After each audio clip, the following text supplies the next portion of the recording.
Hello and welcome to GENSSI LED. Today we're going to do a quick recap on our new 4-inch Fender Flares. As you can see here, we're going to do a quick installation guide on the fronts and the rears.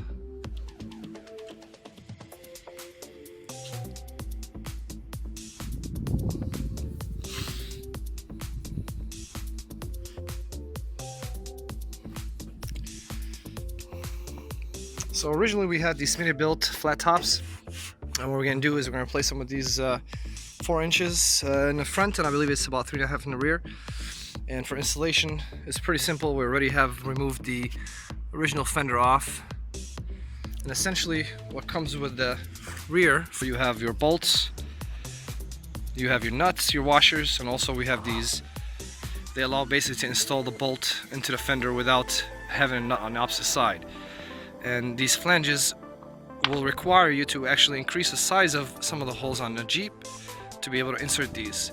One of the key things though is you have to make sure that the hole is slightly smaller than the width of this flange to allow it to basically be in there really tight. Alright, so we're going to show you guys now which holes are going to be required to essentially utilize for what you call it here. Essentially which ones you're going to have to drill out and which ones can use the bolts and nuts. So in the beginning, these two here will basically utilize bolts and nuts because you'll be able to reach them right behind the plastics here, and you'll be able to put the bolt and a nut right behind it. But you're going to have one here, and also one here and one here. That's going to require you essentially to do some drilling to allow that flange to be inserted. So we'll go ahead and do that right now.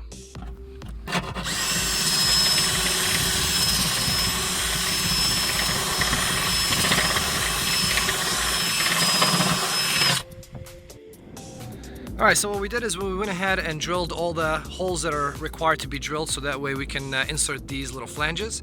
Now as you can see, the flange has these notches on them to prevent basically the flange from spinning once you start tightening down the bolts. And the way you have to insert them is this way, and make sure basically that the hole is still too tight to insert by hand. You have to basically be able to kind of hammer it in very lightly before, otherwise basically the hole would be too big and then the flange will start spinning once you tighten up the hole. So go ahead and insert the flange.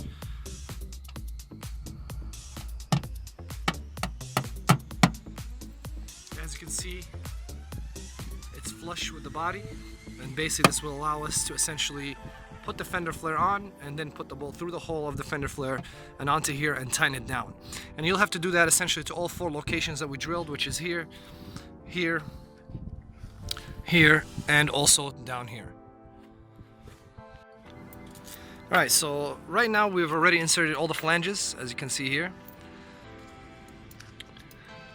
And that's going to allow us essentially to go ahead and put up this Fender Flare up against the vehicle, and then we'll be able to do is go ahead and start off with either putting some of the bolts in with the flanges, or we can go straight into the ones that require basically a nut on the opposite side.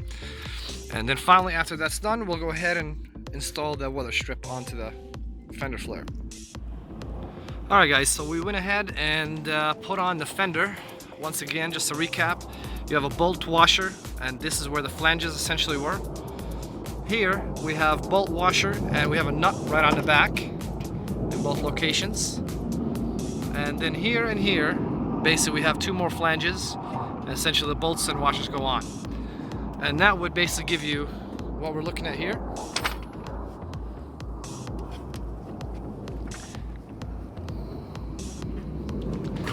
And finally, we're going to go ahead and install now the Weatherstrip that essentially is going to give you the finished look, so that way you won't see this gap right here. And that will also protect any water from going inside the fender wells. Alright guys, so we have the Fender Flares and the Weatherstrip installed. Once again, a quick recap, which is basically 2 bolts with nuts in the back here that you can actually access. And then you have 1, 2, 3, 4 that essentially will have flanges that you have to increase the size of the hole of the OEM holes and basically insert the flange inside. And last is the Weatherstrip, which is inserted right here. And this is really easy to install. We use actually our own trim kit. Just to let you guys know, we do sell these in case you ever want to use it. They're pretty inexpensive and makes your job a lot easier. But in the end, this will be basically the finished product. And when it comes to the front, it's very simple. It does not require any flanges. It's all plug and play, essentially bolts and nuts all the way around. You'll be able to access all of them from the front and from the rear. Once again, thank you for watching, and wait soon for more product videos.